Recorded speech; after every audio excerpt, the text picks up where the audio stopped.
Hello, I'm in Dayton, in Ohio. Um, Dayton has an Air Force Museum, and this is where I'm currently at, taking photographs.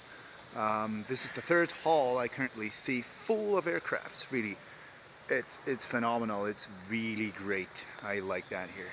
Another fact I like, they let me use my tripod here. So yeah, cool, great. Now let me quick get over my camera settings. So this time it's a little different. So I would like to thank you at this point, the museum, that they letting me shoot on a tripod. This is an unusual thing. So usually when I go someplace like rooftop bars in Bangkok or I don't know, Central Station in New York, they wouldn't let me to. And here that's the case. Cool, thank you again. If I'm on a tripod, I usually enable bracketing. This is what I've done here too. So I have enabled my bracketing, so I have two exposure values within between every shot. So that means if you don't do anything, you enable the camera in those kind of settings, you get a -2, 0, +2. My rule, whenever I take night photographies, whenever something is a little dark like here, I usually tend going for -1, 0, +1.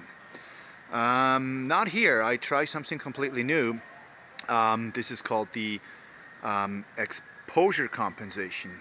Excuse me, the aperture compensation. Let me quick go back here to my camera and show you what I've done. So the camera still is enabled to run -2, 0, +2, but up here I have that little button here. This is the aperture compensation, so I put that to -1.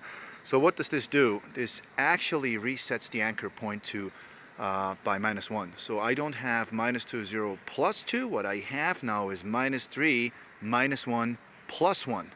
And the reason for me why I usually shoot night photography at -1, 0, +1 is because the overexposed photograph, like the +1, well, actually the +2 is way too overexposed. So with this setting here, I try to compensate the overexposed photograph, so the +2. All the rest is exactly the same. So you can see here I run the camera in A mode, aperture priority mode, so that means I get to choose an f-stop, and the camera automatically calculates a shutter speed. Now in this scenario I have 7.1 chosen, and this reflects for the first photograph a shutter speed of 2.5 seconds. Because of all the reflections on the ground and on the aircraft, I increased the ISO slightly to 100, so the Sony A7R is able to run lowest ISO at 50. Alright, so again I have my A7R with me, and the lens is the 24-70 f4 lens, and it seems like we have to go, so they have like a guided tour and I have to leave here. The problem with the museum here is everything's so packed. There's a hard way finding a good shot. In the other hall I found one where I could back up and photograph the whole hall, and I probably like that one the best so far. But let's see once I'm back home, and let's see which photographs I will post-process and which ones I don't. Amazing. That's a MiG here. According to my friend, this MiG is supposed to be a very rare aircraft. I don't know why.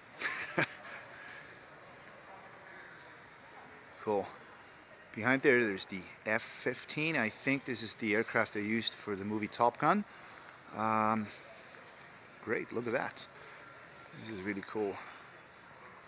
Like that, so I kind of have a hard time finding a good shot since everything's so crowded. As you can see here, the aircraft ends. There's the wing of the one aircraft, and here we have the MiG-29. You can't really just get a picture of a single aircraft, so you got to find something different here. I can already tell you that I do like the reflections on the ground. Look at the reflections. So we have lights up here, and they get reflected by the ground, which is phenomenal. I think I saw this aircraft in another movie called Transformers, if I'm not mistaken. I don't really know much about aircrafts, but my friend does. So he says that they had a lot of trouble because, you know, once you turn those engines, those huge rotors, the aircraft still have to be stable, and they had a lot of trouble in stabilizing the aircraft while turning the engine there, and a lot of prototypes actually crashed. Now, I know this aircraft from a movie called True Lies. Yeah, I think it is. And yeah, see here? This aircraft is able to start vertical. So that's the way how they control the airflow.